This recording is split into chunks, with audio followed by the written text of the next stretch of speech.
Hey everyone, it's Eugene. Welcome to the launch of Vision-3D. It's been a long time in the making and pretty anxious about this one, a little bit nervous. It's always a big deal when you have something new that you want to show. You've been working on it for some time. So yeah, thanks everyone for being here. I'm just looking over at the comments, ton of people here. That's wonderful. Oh, thanks so much for all being here. Yeah, a lot of familiar names and some new ones as well. So thanks. And yeah, I've asked people to let me know where you're from, where you're watching from, whether it's overseas. And I can already see a bunch of different places all over the US, Washington, Sweden, Paris, um, yeah, Belgium. We've got a bunch of places, Germany. Oh, wonderful. Well, thanks everyone. I really appreciate your time. I'm not going to waste a lot here. We're going to jump in and get going. There's a little bit to cover, but I'm going to try and keep it succinct, at least as much as I can. Before we get started, I do just want to say, I know some people will have questions and things like that. I'm going to go through my just presentation and showing you the software and things like that. And then at the very end, after maybe I announce the website and the software where you can pick stuff up, I think then I'll address some of the questions. So if you don't mind, just hold off on some of the questions until a little bit later, because if you put them in there, I'm going to get lost in the shuffle here, because there's stuff just going off on the screen with comments and that sort of thing. Okay, let me share my screen. Hopefully everything goes okay. I'm going to be bouncing around, so I apologize if my head is going left and right on my 3 monitors here, but I'm managing a bunch of software. So let's start like this. And I think everybody can hear me and see me, I hope. It wouldn't be the first time that I started without my mic on, but it looks like it's okay right now. Everything looks like it's okay there. If anyone has maybe good to go, give me the thumbs up in the chat window. And I am going to begin as soon as I rearrange something here. Let me see if I can do that. Yeah, there we go. Perfect. So I can see what it is that I'm doing. Alrighty, well, I'm gonna look over here. Yeah, I see people from all over. Hey, that's amazing, amazing, amazing, amazing. Looks like we're all good to go. Sound is good, wonderful. Okay, well, let me get started here. Let me get on the next slide. So a very brief introduction. My name is Eugene Lisho, and my background is in engineering, and I am getting involved in software more and more, it seems.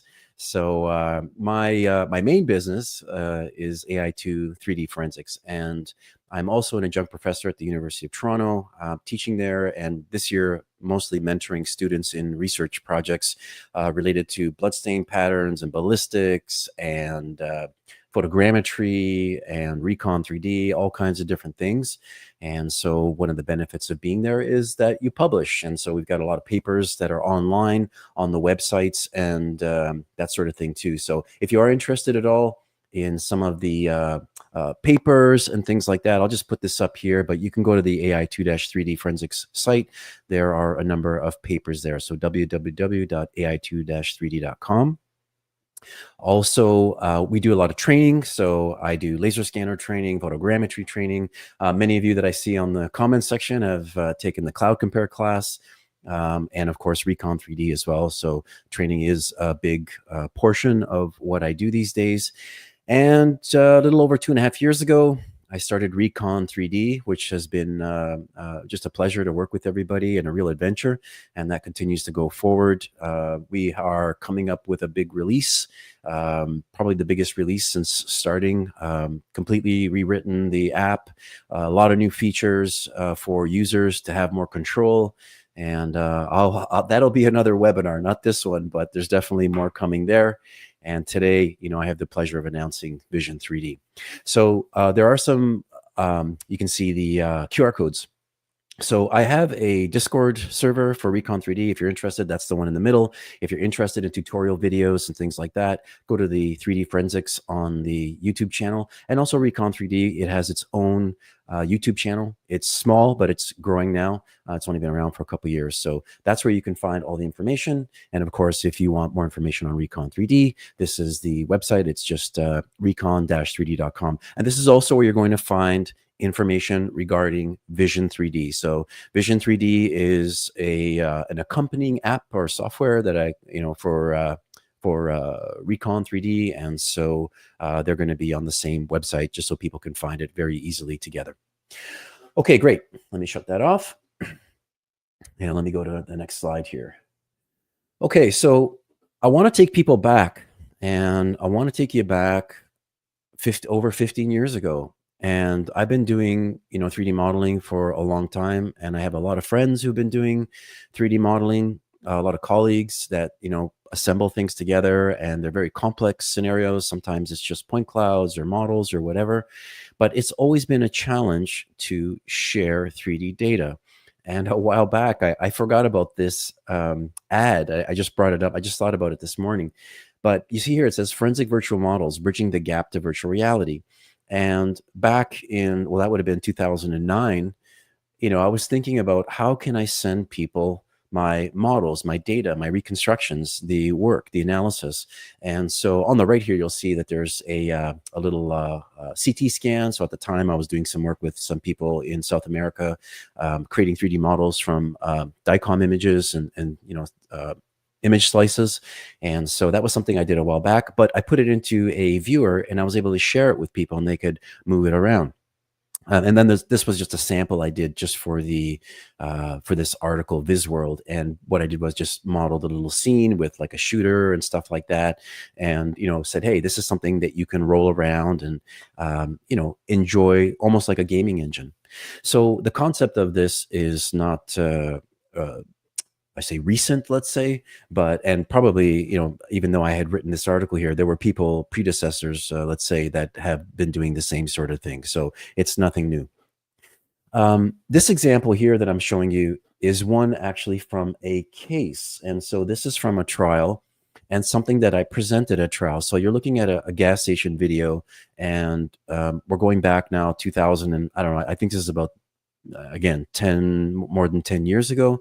But I'm looking at the individual frames, and what I want to do is get out of that stuck frame and then show people what you can see by moving around. So this is using somewhat of a game engine. There's a little bit of scripting involved. There was a lot of work involved to get this thing to work. And so it's not a simple thing. It's not something you do in just a few minutes. But using this at trial was extremely, extremely effective. And that's one thing that maybe I'll bring up a little bit later, but this is really about communicating with the data that you have, and some of the difficulties that we currently have with people who have laser scanners or photogrammetry models. And they're these, very complex models. And when you give it to somebody, they need to know what to do with it. You can't just hand somebody, hey, here's an E57 file and go have fun. There are things that you need to do with it, and you want to prepare it. But I do want you to think, as I'm speaking today, I want you to think about maybe some of the things or the areas where you could use it at trial or for clients or for whatever it might be. I'm going to be giving you a limited set of applications and some examples, but I'm pretty sure there could be a whole number of different places where this could be used effectively. And it's just a really great communication tool when somebody can engage and interact with your own 3D models and reconstructions. So, and in the courtroom, I found this online just a few minutes ago, and I put it in here for a couple of reasons. And this is because one of the things that I found to be super useful at trial is being able to demonstrate things in a very simple manner. And so here you'll see I've got the laser scanner. And if I just talk about point cloud data, to a jury or to people who are not familiar with it, it's very confusing. And if I can actually demonstrate it by having a model there, something that they can look at it, it does a couple of different things. One is that they will, well, first off, it keeps them interested because they're seeing something that maybe they wouldn't see before. So you're being interactive with the jury, you're looking at them, showing them, demonstrating something that's with something physical that's in front of you. But it also breaks things down into a very simple manner. So I can talk step by step. Hey, this is what I did. This is what it looks like. We can move here, move there. Let me show you this. Let me show you that. So it's an extremely effective tool when you're bringing, whether it's digital demonstratives or physical models inside of the courtroom. And you'll see that I'm on my computer here as well.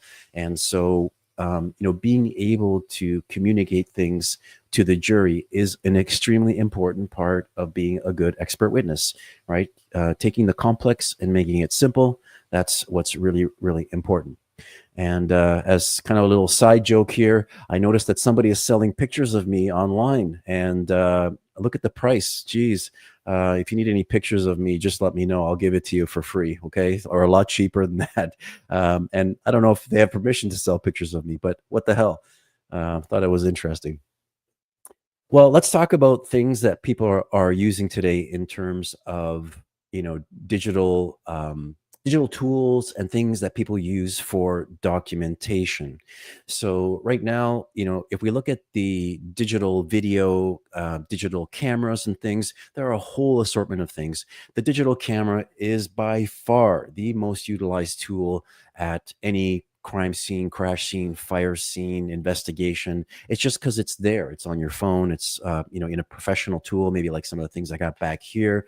But now with 360 cameras, with drones and UAVs, with body cameras, in-car cameras, the digital camera is not going anywhere. It's going to be sticking around, and resolutions are getting better. They're doing a whole number of different things with field of view, and I'm going to be talking a little more about these 360 images that I'll be bringing up in a bit. But this is one type of input or media or documentation tool that people are going to be using from now and going forward. Now, what about 3D data sources? What kinds of things are people using? Well, there's a whole bunch. And photogrammetry, we just talked about the drones. I just mentioned that, but people can take pictures with their phone. They can take pictures with whatever they want, but it doesn't have to be of a roadway. It could be of something small. It could be a body on an autopsy table. It could be anything where you want to reconstruct something in 3D. The total station, GNSS type systems, these will give you point data. So they'll just give you a series of 3D points. And of course, the laser scanner, that's going to give you a point cloud. That's a massive set of points. And those points are going to represent the geometry of a surface or something like that, as true to form as possible.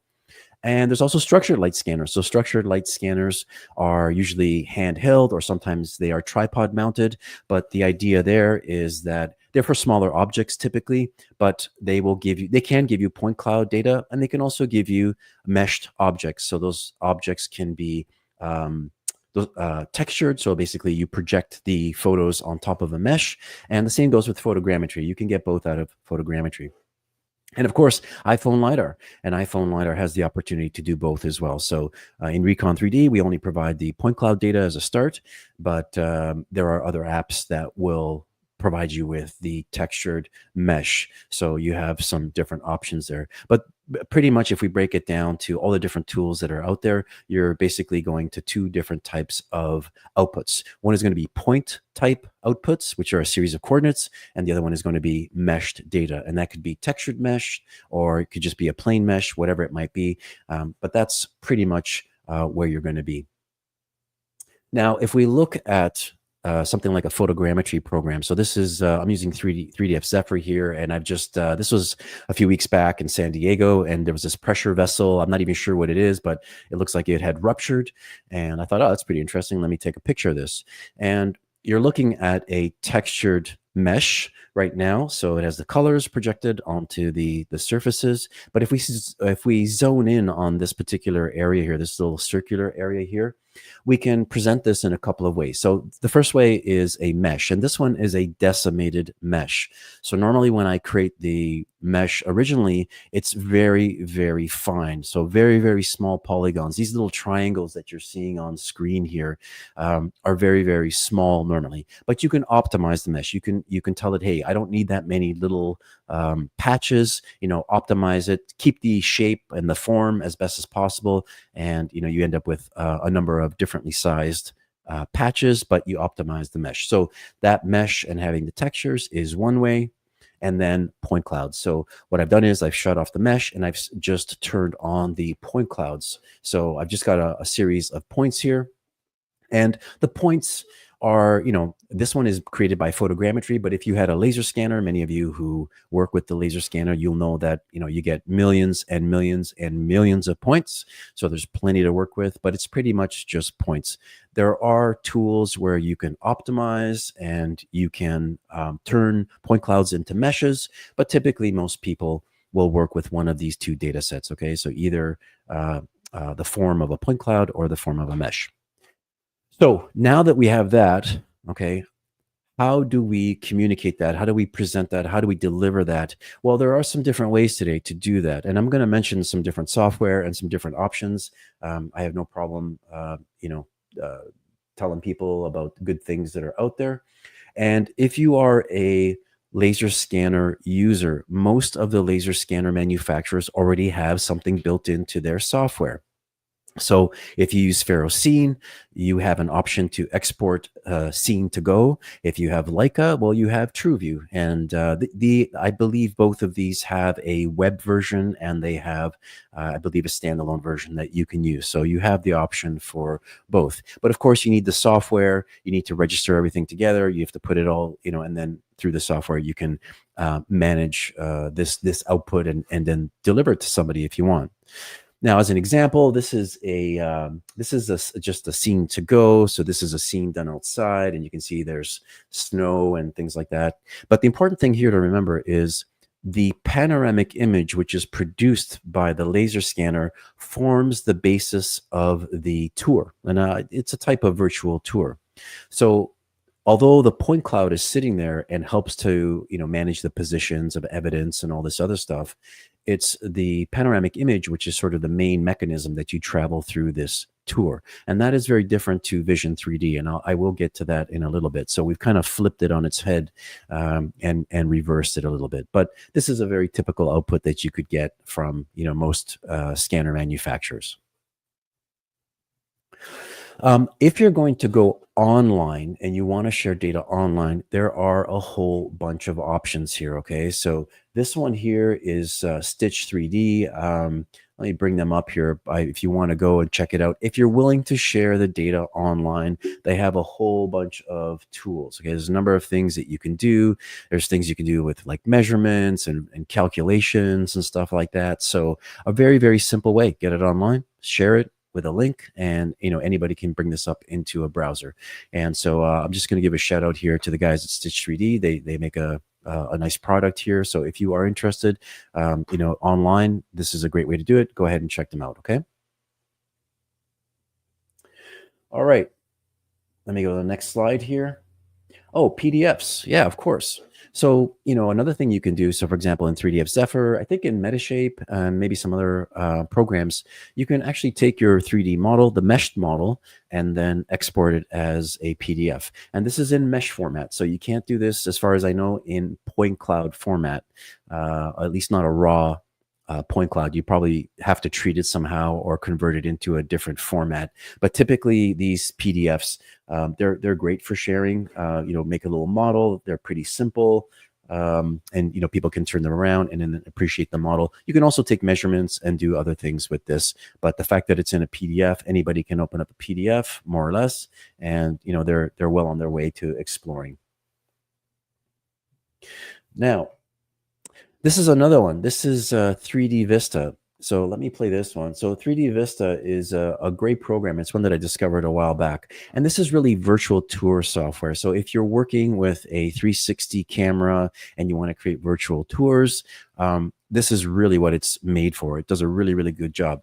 But I found that there is a way to present 3D models. Now, it doesn't do point clouds in raw format, okay? So you can't actually bring point clouds in, but you can convert the point cloud to a mesh format. I think it's a GLB format that they use, but once you bring it in, you can start creating a little virtual model that you can kind of spin around and do some things.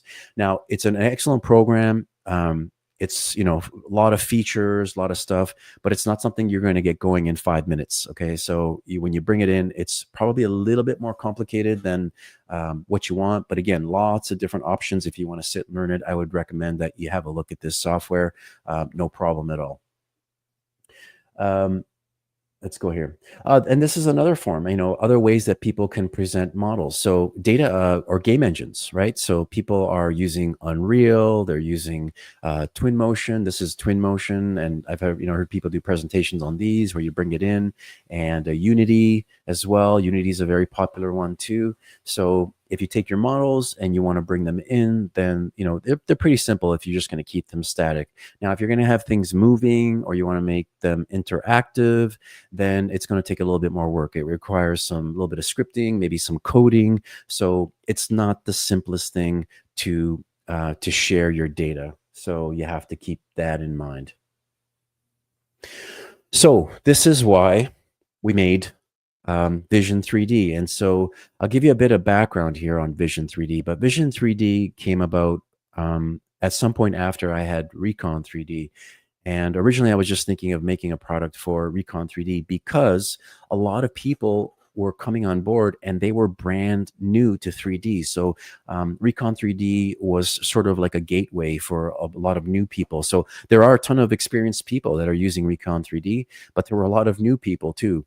And I remember one class I had, probably more than 50% of the class were brand new, no experience with 3D. So I've been talking to a lot of people about this. If you have your phone or you have a 3D model and you spin it around on your phone, that's cool, but it's not really useful. It's not very practical. And so many people are just looking at 3D point clouds now, and they're taking a screen capture and then they're just putting it in a report. Some people are doing animations, so they'll create a little animation and then they'll send that off as well. But I keep thinking that I feel like we're missing out by not being able to share the data and experience it in the form that it actually exists. And so that's where Vision-3D started. It was an idea. Now, Vision-3D, this is just so people know, this is a partnership, okay? And I want to give a big shout out to the guys at Forentrix. And let me bring them up. I want to bring up some information here. Hold on a second. Where are they? I thought I had something here. Maybe it's someplace else. But if you go to the HemoVision website, so the Phil and Ruben at Forentrix are really, really great guys, very bright, and they have a product called HemoVision, and that's the bloodstain pattern analysis software. Watch these guys because I think you're going to be seeing a lot more coming out of this particular group, and some really good software and some other really good ideas. And so I'm really happy that we've partnered on this, and I think it's going to be a really positive experience here. And so far, it's been excellent. Let me just see here. Let me just look at something. That's what I was looking for. I was looking for their little logo that I could put on there. So there you go. So yeah, big thanks to Phil and Ruben for all their hard work. All right. So what the heck is Vision-3D? What is it about? How does it work? And things like that. So I am going to go through a basic tutorial here. I'm going to walk you right through from scratch. I'm going to bring up the software and just do a simple just show you how simple this is to use. But basically, that is a key. It's the simplicity of the program. And it is basically where you want to share 3D data offline. You can import meshes, you can import point clouds, and it's not restricted to Recon-3D. You can bring in any kind of point cloud or whatever. Now, we only import a few formats, and I'll probably talk about that a bit more. But whenever you have one type of point cloud, you can pretty much convert it to just about anything using your other software or Cloud Compare or something else. So there's always a way to get something inside of Vision-3D. So you're not limited in that regard. So it's a way to use this so that other people can appreciate your 3D data. And I'm really thinking about trials. I'm thinking about people who are expert witnesses, people that have to share the data and what they can provide to their clients or attorneys and things like that. That's one group of people who I'm thinking about. But I'm also thinking about the actual district attorneys themselves and the people who might be on the receiving end who could use this for presentations as well. Now, this is, once you have the editor, which is where you assemble everything, you can basically just export the project as a zip file. It's an exported scene. And in that case, it just becomes a viewer. It's a very, very simple interface. You can move it around and things like that. You just share it on a USB, or, you could put it online for somebody to download, but when they run it, it's run offline on a computer. Okay, so there's no installation. It's just a self-running file. There's a batch file. There's some executable files, and basically everything happens from there. So who is it for? Well, I probably haven't listed everybody here, but I'll list some of the people who I'm focusing in on. So people who are in public safety, and I've got forensics there, but people who are going to be on the stand, people who are doing investigations, people who have to communicate, hey, this is a scene, this is where something happened. It might be a fire scene, it could be something different. Those people there, I think, are people who are going to benefit from Vision 3D. And I've been talking about 3D data, but I'll show you an example where I'm not going to use 3D data. I'm going to use it for something else, and I'll save that for later, but you'll see exactly what I mean. Any expert witness, if you're a forensic engineer, maybe you're doing collision reconstruction, maybe you're doing a slip and fall case, maybe you're doing something like a failure investigation on a structural component or something like that. There's no reason why you couldn't use this to demonstrate a scene or a piece of evidence. And then, of course, lawyers and attorneys. And I hope I don't forget that I forget about this part, but you could actually use it during depositions. So, for example, if you want to point out where somebody was standing or what they saw, there's things that you can do to mark points or to mark a particular view. Okay, this is more or less what you were seeing. Yeah, okay, so you lock that away and you use it there. So I think there's a lot of opportunities here for these people. And I should say this too. This is the first release of Vision 3D. So, we sort of have a minimum tool set here, but there's so many ideas and so much room to grow and to get feedback and to really tailor the experience for the people like the district attorneys and the lawyers and the expert witnesses. So I think there's a lot more here to go. Now, what kind of features do we have? Well, I talked about importing point clouds or 3D meshed models, so that's absolutely possible. And E57 file, OBJ, and PLY for the 3D model types, and you should be able to get almost every kind of meshed model, whether it's an STL or an IGES file, a step file, or whatever. You can always convert it to a PLY or OBJ somehow. It's usually not that difficult. And the same goes with your scan point clouds, right? So if you're using a different instrument and you have it in a native format, like if it's a Faro format or a Regal format or whatever, almost every single manufacturer will allow you to export as an E57 file. So that should not be a barrier. You should be able to get it and prepare everything. Now, the other thing you can do inside of Vision 3D is you can add tags and media and photos and things like that. And this is all about enhancing the experience. So it's not just about looking at a point cloud. It's about looking at a point cloud that has all kinds of media attached to it. So it becomes a complete documentation tool. And so adding 360 imagery, here we also have things like PDFs, Word, Excel, that sort of thing. Now, the key here when you're adding these kinds of things, and I'll probably say it again, is that the person on the receiving end, whenever you send this to somebody and they put it on their computer, they need to be able to recognize what those file extensions are. So if you give somebody a PDF and they don't have a PDF player and they don't recognize what a PDF is, then it's not going to work. But most people have PDFs, right? Most people have Word or Excel or some kind of a document. PDFs is usually a safe one. So if you have a Word file or an Excel file or something like that, just maybe you can just go with a PDF. That's a safe way to do it. Notepad, a text file, things like that. Those will open, no problem. So just keep that in mind that when you do send it to somebody, if it's a strange format, for example, video files that maybe have a very strange extension, then they're not going to be recognized and they won't play. Now, saving viewpoints. So if you move into a certain position, you can save that particular viewpoint and you can always go back to it. So if you think about witness perspective, a driver's perspective, things like that, you can save those. You can also add point coordinates and measurements, right? So if you need to measure a few things, you can leave those measurements inside so that when you package it, the person on the receiving end can see that, certain objects, what the measurements are, or whatever. You can export as a zip file. So once you're done, you package it as a zip file, and then basically you can unzip the file, and then there's a batch file that you run. Now, if you want to, you can password protect a zip file. So once you have a folder, when you're going to zip it, there's some options. So you can choose to put, a very difficult password on there. And this way, when you give it to somebody, they're not going to be able to open it or run it or see anything until they put in the proper password for the zip file. Now, when it comes to applications, There's a ton of places where you could actually use this. So crime scenes for sure, collision scenes for sure. Also evidence, and I want people to think about this. You'll see I have an example and I'll show it later, but taking very small things and making them large so you can fill your screen up with something. So I have a finger here which has been scanned using photogrammetry and then lifting it up. So if you're a latent print examiner, what if you had a suspect's finger and you have a number of features that you could point out, and then you could sort of draw parallels or show where they match onto a print that was recovered at a crime scene? Those are things you could do for sure.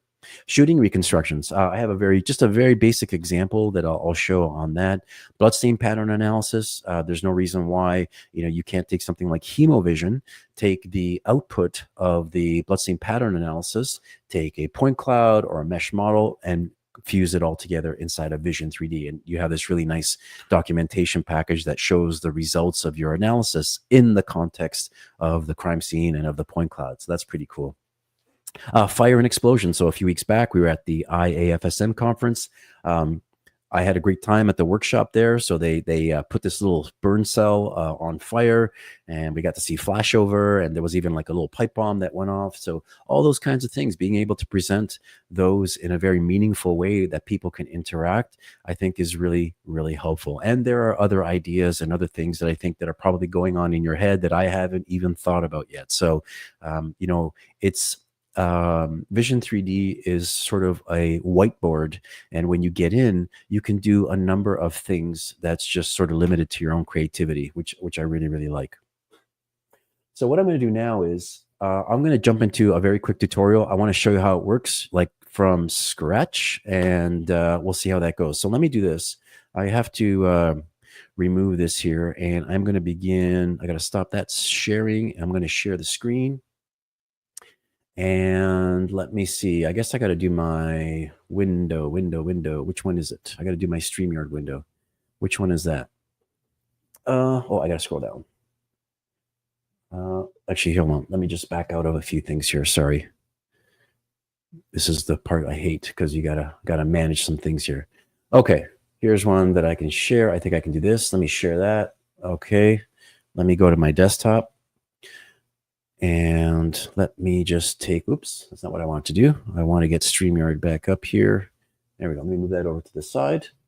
And I think everyone is going to be able to, there we go. So everyone can see my whole messy desktop. Well, not that messy, but you know what I mean. So the most important thing when you start a project is you need data. You need stuff. Okay, so I've got a reference folder here. I've got some things, and inside here, I've got an E57 file. That's something that I'm going to import. I've got a text note. So when I bring this text note up, it says, scanned by Eugene during the IFSM conference. I've got some little video files. I've got some photos. I got a 360 image, and I even have a little animation of the point cloud as we turned it around and such. Okay, so making sure that you just set everything up in a nice organized fashion will help, because it just it'll make everything just a lot simpler. So let me start off Vision-3D. Let me go here like that. Okay, get that going. And I'm going to move this out of the way. And let me just bring the software in here so everything's firing up on different cylinders. Okay, so I think everyone should see the interface right now. And this is just going to be a really simple tutorial for you, okay? If I want to move around in the 3D view, so this is the 3D viewer here. Basically, I'm just going to left mouse button. This is going to rotate around. If you want to zoom in and out, it's the mouse wheel, and then the right mouse button is just for panning. Okay, so those three controls, they're very common in some different software, very intuitive and very familiar depending on which software that you're using. Next, I have a project view. So this is a hierarchy. So anything that I add to the project is like tags and things like this is going to end up here. When I click on an object here, it has properties, and I just have to look at it down here. Across the top here, we have a new project, an open project, and all of these are grayed out now because I don't have a new project. So as soon as I create a new project, then all these will basically light up here. This button here is for the grid. Okay, off and on. There's some other little visualization things. Maybe I'll go through some of these later. But let me start by making a new project. So I'm just going to click on a new scene. And it asks me, hey, what do you want to do? Do you want this to be in meters? And is this a Z up or a Y up? So there are different systems. Sometimes you have a Y up system, sometimes a Z up system. It depends on what software you're working with. I tend to use a Z up system, but there are cases where you will have a Y up.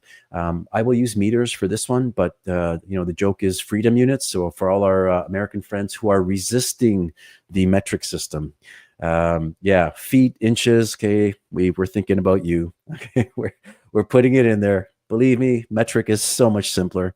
I'm fluent in both. I grew up with both, so I'm totally fine with pounds and inches and feet. It's pretty intuitive for me, but I know that it is a lot simpler in meters. Okay, so let me go ahead. Oh, you know what? I already messed that up because I had this. Okay, Z up meters. That's what I'm going to do. Create. Okay, so basically, I've created now the project, and over here I've got a whole bunch of things which have lit up. Okay, so I've got here a point cloud and a mesh. Those are my two options for importing 3D models. Just these two things here. So in this particular case, I have a red Honda, and under my reference folder I've got a point cloud. So it's an E57 file. I'm just going to bring it in. Now, when it brings it in, it's going to look at the units. So some of you who know Cloud Compare will know that Cloud Compare doesn't ask you about units, okay? So we do. So if you are mixing something in millimeters with inches, with feet, you can correct it all here. So right now it says, hey, this model is in meters and it's a Z-up model. So I could change that, but it is correct. So it's in the correct units right now, but you have that benefit of choosing the correct units for whatever it is that you're importing. So let me go ahead and add that. And basically, it's going to drop it into the view. So I'm just using the mouse here. I'm just using the left mouse button, the right mouse button, move around. And then I can manipulate this. I can transform the model just by clicking on it. So you'll see that it's below the grid. So I'm just going to click on it, and I'm going to raise it up. Okay, so very, very simple. I just want it on the ground plane. It's not necessary, but yeah, why not? I can move it. And I guess a good point here is I could bring in 2 or 3 models and I can position them with these controllers. I just got to move them around. So if you have 2 vehicles and you want to show the engagement, you can just use the controllers and put them in their proper position. So no problem doing that. Okay, I've got my model in. So now I want to start adding tags. I want to start adding media. I want to start to populate this thing so that there's some cool information on here. So let's do the first one. This one is the camera tag. It says add an image. Okay, so I'll show you this first one. All the rest pretty much work the same way. I'm going to click on it, and I have to choose where to put it. So I'm going to put one at the front of the vehicle here. So I'm going to click here, and this opens up, and it says, okay, well, you want to add a photo. Which one are you going to add? Well, I clicked on the front of the vehicle, so I'll use this one. It's the front of the vehicle. So let me click on that, and it puts this tag here, this little camera. Now, it's sitting at that exact point, but maybe I want to lift it up a bit. So I want to adjust this, and you'll see that I've got a leader line that's going to that particular point. Okay, so I'll leave that there. And you'll see the size. I can adjust the size and do some different things, but I'll do that all at once a little bit later. So cool. I've got an image. It's there and it's working. And just so you see it, if I double click, you can see the image comes up. Now, if the image is rotated, we have a couple of tools here, and we can just rotate it there. And you can always fix the image before you bring it in if by chance it's rotated somewhat, and then it won't do that. But this one was rotated, so it's easy to fix. Okay, let's go to the next one. So the next one is a panoramic image. I've got a 360 image. So I'm going to do the exact same thing. I'm going to click on the 360 image. I'm going to go down here. I took one that was right beside the driver's window. I'm just going to click down, and now I got to go to my 360 images and driver's window. I'm going to click on that one, and you'll see that it populates. Now, I had it on a tripod or a monopod, so it was a little bit higher. It was somewhere around here, but when I double click this is the image, and I can see inside of the vehicle right here, and I can look around. So that looks good. That's correct. There's actually another one that I want to place, and that was one that I took inside of the vehicle. I didn't think about this at the time, but I probably should have did a better job of scanning inside. I didn't open the doors or anything, but I'm going to do it again. I'm going to click on this panoramic image. I'm going to click on the seat down here and driver view. So I have one that's called the driver's view. So I'm going to click on that. I'm going to lift it up somewhere around here. And now when I double click on this, now it's like, that's what the driver could see. Okay, so looking left, looking right, so I get this driver's perspective. of what potentially could have been seen from the driver's eye height. So that's great. I've got that. And let's keep going. I've got a video. So let's say I want to add a video. I'm going to click on that one. Same thing. I'm going to click on the back of the vehicle here. Click there. And I've got to go back to my video. So I'm going to choose this first one. And if I'm not mistaken, this one, if I double click it, I think it starts from that area back in the, yes. So it's correct. It starts from there and goes around. So I just used this particular area because the video was in that particular area starting. So that's good. And what else? Let's keep going. Look, I've got text. I'm going to add a text tag. So maybe I'll put that, maybe I'll put it right on the top here. Why not? I'm going to call this Red Honda IFSM. This was 2024. Great. I'm going to go save. And now you'll see when I hover over this, right, I get the text. Now there are some options and things you can do. So for example, if I click on this and I choose always show text, then it will remain there. So right now, when you first bring up the model, it'll show the T icon, but once you hover over it the first time, it will stay there. Okay, so it permanesces there. And you can adjust this as well. So yeah, there's things you can do to elevate this or change its position. So that was the text. Now I've got the viewpoint. Oh, this is another one that I want to show. So let's say, for example, I've got some damage. Well, here, there's some damage over here. And this is important. I want people to focus in on this. I can add a viewpoint tag. It's this little eyeball here. Click on that. Beautiful. I'm going to spin away. And if I double click on the eyeball, I come back to that position each time. So if this was an important view, there was some damage I want somebody to focus in on, or maybe it's a witness view and it's like, this is what the person said they could see from this position. Well, that's what I want to do. I just want to be able to double click and then end up back at that particular position. So that's in there. That looks good. Next, what I want to do is there's this documentation tag. So let's say I've got this little sticker that's here. I don't know, maybe there was some kind of documentation, or maybe it's a download from a vehicle.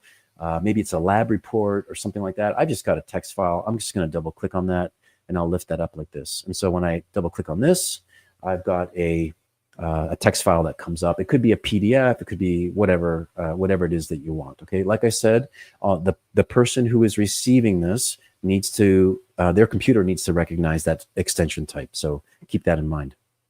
Then I've got these point coordinates. So if I want to just say, maybe there's some coordinates, X, Y, Z coordinates that I find important, I can click on that.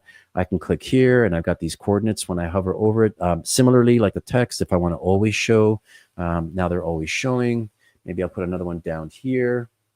This one I'll leave. I won't have it show all the time. And then of course there's the the distance measurement tool. So if you click on this, and let's say I want to go from here to here, let's say, okay, then I've got it. Now the distance tool, if you grab the end, you can drag it and you can reattach it to different pieces as you go. But you see this one is like 2.69 meters and that can stay there. What else can I show you? Well, I guess, well, I'll show you something after, but there are some sort of global settings that you can adjust. And I like doing this myself just for the look. You'll see that these tags right now are rather large. So if I zoom out a bit, you see they kind of look fairly cluttered. So one thing I do typically is I'll click on settings here. At the very top, it says settings. So there's not like a separate button for it. You just go to settings and here you can basically adjust the tag sizes. So I'll make them smaller. So I just made them 40% of what they were. I'll take the grid size. I'll make that larger. And I'll take the field of view. I'll make that 50 degrees instead of 30. And I'll take the text size and I'll turn that down to like 14. So now the text just got a little bit smaller as well. So that's pretty much it. I'm all set. I'm happy with what I've got. You can keep adding stuff, but these are the basics right here. Now, of course, all of these things here, you can click on them. You can rename them. If I have a distance measurement here, I could just go in and call this rim to rim or something like that. Okay. And then you've got that. And so these are all named and stuff. And of course, you can make things visible or not visible from here too, as you're just working on it. If the tags become really cluttered, you can shut them all off. There's a button here to turn them all off. There's a button here to do a screenshot. And there's even a pivot point or focal point. So sometimes when you have, so some of you that use different software, you know that when you have a very, very long scan or something, if the focal point is on one side of the scan and you want to zoom in on the other, you sort of max out your zoom. Now this is a small scan, so it wouldn't work. But if I zoom in, if I just double click on a point, it recenters that as my pivot point. So I just move over, double click, and it recenters that one. You can make that visible by turning on this little cross, okay, and then it just becomes visible. And wherever you double click, it just gets reset. So let's save this right now. I'm just going to go ahead and go File. I'm going to save this scene. I'm going to save it here. I'm going to call it the Red Honda so I don't lose my work. Okay, so it says it's saved. And now I'm going to export it. So this is where I actually take the package. It's going to collect all the materials and spit it out. So I'm going to go File, Export Scene. And in the same place, I'm going to call this the Red Honda. I'll call it Viewer in capitals. And I'll just hit OK. And this way I know that it's a viewer. Okay, so let me bring in this here. And let me go back here. So I have, this is what I just exported. Okay, it says Red Honda Viewer. It's this big file. Let's see if I can make it bigger. The viewer right here. So I'm going to unzip this and I'm going to run it as if I just received it. But this file as a compressed zip file is what you could send somebody and just say, hey, here it is on a USB. Here you go. And you go from there. So let me extract that and go OK. So it's going to extract and it should open up automatically. There it is. And so this is what you have. So the folder structure is basically, I've unzipped it. So it says Red Honda Viewer. That's the file. And basically I just have one file here. It says Vision-3D batch. So it's a batch file and you just double click it and everything else is in this bin folder.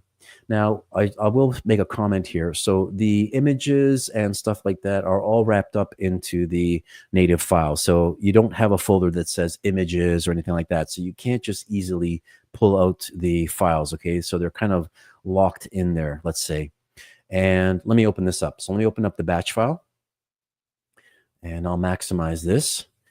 And this is what I've got. So I've got the player, and you'll notice it doesn't have a lot of buttons. It's very, very simple. So again, it has the same controls, left mouse button to rotate, zooming in and out, and then right mouse button to move around. Okay, and if we just want to check some of these things, I've got the 360 here, wonderful. Okay, I've got the driver's panel. There we go. Open that one up. That one works just fine. And you can see that I've got, you know, the measurements. I've got the point coordinates and things like that. I've got the document, the little text file that I had. So that's all connected. It's all working. Let's just double check the video, make sure the video is playing. And it looks like it's firing up here. And there you go. And that seems to be working too.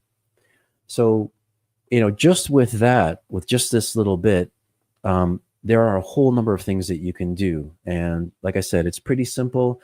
I'll talk about some of the limitations with this first release because, you know, it's not, you know, it doesn't do everything. There's some things, there are some limitations and things like that. So I will get to that in a little bit, but let me just go ahead and close that. Okay, good. Let me think. I think what I want to do is I may want to show you some other examples. Okay, so there were some that I've prepared already, and I want to do this just to sort of get you guys thinking about what is possible. So let me close this, and I'm back to my desktop here. And just give me a second. I'm going to go to my example files. So here's one here. I'll bring this one up. So this one was an exercise that we did in Glendale. So this is SATI. So thank you to the people at SATI. That was the crash conference down there. And this was just out in the exercise area. It's like a big complex and they have all kinds of stuff going on. But think about it for, you know, crashes and things like that. You know, you could use this for documentation. And so I just got some pictures here showing, you know, what you can do here. Oh yeah, and I guess I didn't show that, but you can zoom in on the images and pan around. You can maximize this as well. There's some videos here. So if I click on that, you know, same type of idea, right? You can go through, document things. It just really enhances the experience. It's not just a point cloud anymore. It's a point cloud on steroids because it's got all this other information that's appended to it, right? I've got viewpoints, so I can tell people, hey, I want you to focus in on this area or something like that. I've got a measurement across here. And so this is a really simple example here of what you can do. Let me open up another one that I wanted to show you. Um, this one here, this is a bloodstain scene. So this one is a blood scene that was done in hemovision. And if you can see here, we've got this point cloud, right? We've got an area of origin analysis here. We've got an area of origin analysis here. So this was done in hemovision. And we've got some videos, we got some images. There's Macaulay there on the wall, right? We've got some blood stains and things like that that we can look at. We can put in all kinds of high resolution images in here. And we also have a number of viewpoints. So if I want to get into a specific view, well, there you go. I can fly into that specific view. So the idea of combining this with the results of your analysis and something which is visual, I think is super powerful. It's a really, really important point. So let me get out of this one. Let me bring up another one here. Fire. So if you are doing fire scenes, I know there are a few people that are doing fire scenes, but you could easily document that, whether you're doing, I've seen some really good examples using a drone to map out the top. And then let me bring this in here on my screen. This one was just done with Recon-3D. So this is the burn cell at the conference in San Diego. And you'll see here that I've got like this, these evidence cones or markers, and I've got a 360 panel that I took as well. So it's sort of combining different things. And there you go. You can do some different things here like that. You can append videos. So we had a fire video here. So let me bring that up. And this particular one was when it was just beginning to flash over. So again, you could imagine an in-car camera or CCTV camera, security cameras and stuff like that. You can put them in their actual location where they belong. And you could have a large scene and just have all the different videos ready to play there. So, something that is rather interesting here. So I think that's all. I think that's what I'll say about this one. I'll leave that one there. I do want to show you another one. And this is a really, really simple one. I thought this one was just a no-brainer. But let's say you had an outdoor crime scene. You don't have a laser scanner. So although Vision-3D works with point cloud data and meshes, what if you don't have one? Well, what you can do is you can just take a Google Maps image and you treat it.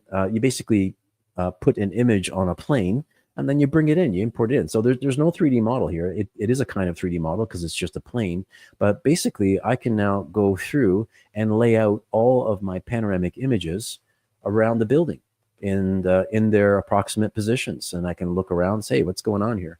Okay, so you have a number of options here where you want to like show some different things. Okay, so really, really basic, no 3D required, no scanner or anything like that. It's just, hey, grab a Google Maps image, you convert it to bring it in. I can show, it's not hard to do. It's very, very simple to do, and then just take your 360 images and plant them around. You can take measurements if the image is scaled as well. This concept about taking the small things and then making them big, or taking these little things, or just like evidence. It doesn't have to be a scene. So this is a finger here, and I'm just lighting up all the different things. And I'm not a fingerprint examiner, so if these are wrong, don't blame me for it. Okay, it's not my thing. But I just found the idea just really interesting, that you could scan a person's finger, or this could be at an autopsy, could be an injury, and you could label different things, a gunshot injury, abrasion, things like that. And so, I'll double click and you get your images up here, different types of images. There's different things you could do. One idea that you could do here is you could have the suspect's finger that's scanned, and right beside it you could put a white card and then say, hey, this bifurcation is the same as here, this one is the same as here, this feature is the same as this feature. So you could actually draw the matched features from one to the other, from a 3D model to a 2D image, which is I think a pretty interesting idea. There are a couple more here that I want to show. Let me see here. Well, those of you that are anthropologists, or you do, I don't know if anyone here does clandestine grave exercises, or you have to do recovery of bodies in different places. Not the most pleasant thing, but it's something that needs to be done. This is part of an exercise or a research project that was done with a student last year. So this was done using Recon-3D. You can see that I've got some markers and stuff like that. And again, you can go in here, you can get some images, and you can see what I've got here. There's a video here, right? So you can add text, you can add identification. If there's a DNA information regarding the individual that's there, you can put all kinds of notes with respect to the remains and that sort of thing. There was maybe one more that I'm going to do, and then probably I will, well, maybe there's not, maybe I'm lying, maybe there's two more. So let me do this one. This one is the one that I had talked about with respect to trajectories. So if you're a pathologist, if you are, I guess you could be an investigator, you could be somebody that does shooting reconstruction work, whatever. Really, really basic example, right? We've got a body, we got a skeleton here, and maybe, we've hit some bone or some different things. And I want to show, oh, look, this is my entrance A, that's exit A, this is trajectory A, trajectory B, right? This is something I'm going to give a juror, right? The jury or the judge, and they can spin this around and appreciate this for what it is too. And maybe there's a photograph of the injury, of the trajectory as it goes through. Oh, okay, I can see that. I guess there's something going on. What's this picture here? Oh, let me see. Oh, well, something is inside the chest area, so that doesn't look good. Okay, I don't know anymore. Oh yeah, something down here. Okay, so you can couple this with radiographic images, and just this is let your imagination run wild with what you can create here. Many of you I know are doing collision reconstruction and accident reconstruction. So let's show a good one here. This one is from the Rex conference. So if you want to combine vehicles together, right, and show, hey, this is where they were, or maybe you have a recorded crash. I mean, it's great even just as a demonstrative on its own. So this was from Rex a while back, and you can see I've got a bunch of media that's over here. So thank you to the Rex people for making this available. But here's an image, so I can see the crash, I can see the damage. I've got an aerial image here, so let me double click that so I can see that. And I even have a video, so let me double click on this. Now this happens pretty quick. Maybe I'll let it run a couple of times, but okay, so you can see the whole thing happening right there. So let me run it one more time. There you go. So I think you guys are getting the idea. You can do all this thing. You can add documentation. You can add the videos. There's a whole number of different things you can do. And this is just a start, right? So this is not where we're ending up. This is just the beginning with a lot more that we can potentially do here. So let me see if there's just one or two more that I want to show really quickly. Again, and this is all about making ideas. And then let me see here. I'm going to show this last one. Why not? So this one is a motorcycle crash. And this was, somebody provided the data for this to me, but I thought it was a really great example of a way to package everything together. Okay, so here I've got, this is a point cloud from Pix4D. So this is a photogrammetry model. Let me shut that off. And you can see that I've appended a bunch of stuff here. So let me zoom in on some of this. So what have I got here? Well, I've got a video here. So this looks like it's from a test that was being done from drivers in a vehicle, and it looks like they're trying to make a turn over here. So maybe there's some importance to this particular turn on how tight the turn is or the direction and things like that. So there you go. You can play that there and then show it over top of the point cloud. There's a 360 image here. So there you go. That's the area where the collision took place, right? And then there may be some scene images, right? Something like this. Okay, so this is a blurry photo. It's done at night, so obviously there's some exposure issues there, but you get the idea. There's a measurement. There's some documentation here. Oh, these are the control points, okay, that were used, I guess. And even, there's other things you could do. So for example, here's another document. This is a PDF, right? So this is a presentation saying, hey, this is how we put everything together, right? And there you go, right? All kinds of things that you can put in here. Okay. I think you guys get the idea, a number of things you can do. Let me go back here. I'm going to get back to sharing my screen again. but I need to share the PowerPoint once more because I want to close off here, and then I'm going to take some questions from people. Here, let me go there. Bear with me here, folks. And I'm going to present my screen. And here we go. Let's see if you guys can get a hold of this. Okay, so I talked about the applications. I talked about the tutorial. And now I've got to talk about putting this thing so it's available to you. So what I'm going to do is the Recon 3 website right now has just been basically used for registration, but we're going to be making the sales active right now. Okay.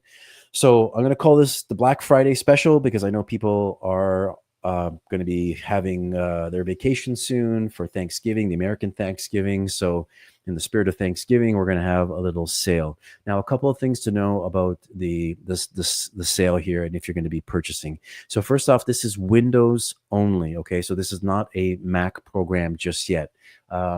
There is some things that we can do there. For example, even if it's Windows based, you can make the output for Mac, let's say. But at the moment, the editor is basically for Vision-3D is for Windows only, and it will play on Windows. Okay, so please keep that in mind. If you're a Mac user, you're not ready just yet, so you're going to have to hold on a little bit. We're only selling yearly subscriptions at this time. Maybe that'll change, but I think for the moment, it's only for the year. So there's no monthly, there's nothing like that. Okay, so that's basically what's available. The program is unlimited in the sense that you have it for a year. There's no cap on how many of these exports you make. Okay, you just export, keep exporting. If you want to do 1,000 of these things in a month or something like that, you're more than welcome to. Okay, so there's no caps or any limits like that. And the way that this is going to work is that once you purchase, there's a form you fill out. We will get the form, we will create a license, and we will email you the license. Okay. And after you purchase, just pay attention to the thank you page because there will be a download link so you can download the software. There's also a link to download the exercise files, and there's a tutorial there as well. So you'll be able to get all of that data and access it as well. Okay. And that's it. Once you get the license file installed, you're good to go. You can off to the races and you can start making some of these things. The program also will make automatic updates going forward. So if you install it, it will check on the internet every now and then to say, hey, there's a new update, and we do plan to make updates. So keep that in mind. And I will say, look, this is new software. It's not 100% foolproof. There's like little things in there that we are going to work on. We're going to clean up and do some different things. So yeah, just keep that in mind. We continue to work on it. Philip and Ruben at Frentrix, they're dedicated to making quality software, and we're gonna make this the best it can possibly be. So now this is where it gets interesting. So the price for a year for Vision-3D is going to be $499 for the Black Friday special. Okay, so today's the 26th, 27th. So for 3 days, it's going to be $499, and that's going to be the special. So midnight on November 29th, that's this Friday, Eastern time. So that's my time. I'm in Toronto. Okay, so Eastern time at midnight, the price is going to switch to $699 US. Okay, so if you are going to take advantage of this, then please jump on it because you're going to save yourself $200 US, which is a significant amount of money. Okay, so what I need you to do right now, let me just put this up here, is I need you to go to the website. Okay, so this address that I'm putting up here right now, okay, www.recon3d.com, it's just /Vision-3D, and that'll take you to the page where you can get information and everything else. Okay, so tutorial and practice files will be there, as I mentioned. And as always, we do our best for supporting you guys. So if there's any issue at all, just fill out the contact form right there. It comes right to me. Okay, so it comes right to me. I'll look at it. I'll respond as best as I can. And I'm going to leave this on for the moment being. And now I'm going to go back to the questions in the comments because I have not looked at them at all. Okay, so I'm sorry if you've asked some different things here. So if you put in a question already, I won't be able to see it. So now I need you to put in your questions. And if you guys are done, I realize I went a little bit more than an hour, but thank you very much. I really appreciate your time. If you have to run, no problem. This video will remain on YouTube, so you can always come back afterwards and have a look. You can review it. You can show other people, send other people the link, okay? And you'll be able to see it. Like I said, it's the same link. It's going to be on YouTube, so no problem there. Okay, let me go ahead and answer some questions. And let me start with Wade. So Wade, he says, let me bring this up on screen. He says, once a V3D file is created, will it continue to be viewable after a license expires? So once you create the output, so the V3D file is the actual working file in the editor, but once you create the output remains. So that player will continue. So you don't need a license, and the person receiving it doesn't need a license. It's just self-running. Okay, but in order for you to package any future ones or do any work with an existing V3D file, yeah, you're going to need a license. So let's see here. After Wade, we had another one. Luke, are you able to add text or labeling to the icons, like knowing what the picture or viewpoints is for? So Luke, that's something that could be done really easily. It's not difficult at all. In fact, it's on my list of things. I've got a long list of little things, but we had to get it out. There's a lot of things we could have waited for, but then we'd never get it out because we keep refining it and refining it. So the answer to your question is yes. It's a very simple thing to add. It's just we haven't done it, but I think you could expect that there in the near future. Is it possible to view multiple, at least 2 images at once? So Matthew, that's another thing that we have on our list, and that is like having like a little gallery. So basically, if you have one link, you could bring up a little gallery, and you could have multiple images you could flip through. So no problem there. Let's see what else. Will a future release allow measurements in the viewer? So Kevin, yeah, that's a really good question. So Kevin, this one, it was a debatable question, but I think what we're going to do is we are going to make it optional, because sometimes people want you to take measurements and sometimes they don't want you to take measurements. So what we have done for the moment is the viewer at the moment is basically locked. Okay, so once you get into that viewer and you move around, you can't do anything except take a screenshot. However, in the future, we will have additional options where it's going to say allow measurements or, allow certain things or not. Okay. Even the way it fires up, there's some additional things that are going to be there. So yeah, you can expect that as well. Let's see here. Don is saying, can you move it from one computer to another, desktop to laptop? That's a good question. So basically, when you get the one license, it is licensed to that machine, if I'm not mistaken. So there is a way we can work with you just to pull it off of one on the other, but I don't think there's an easy way to just flip flop back and forth. Okay, so but let me go back and look at that. But I think it's pretty much it's dedicated to one machine. Stefan, it's a really good question. So Stefan says, have you tested the point cloud size limit? How many points can Vision-3D handle? So this is a very good question. So initially, when I did this, it was for Recon3D, and the sizes are smaller. So there's minimal optimization on the point clouds right now. So there's a lot more that we could do. So if you've got like 40, like on my computer, 40, 50 million points is not a big deal. I can handle that.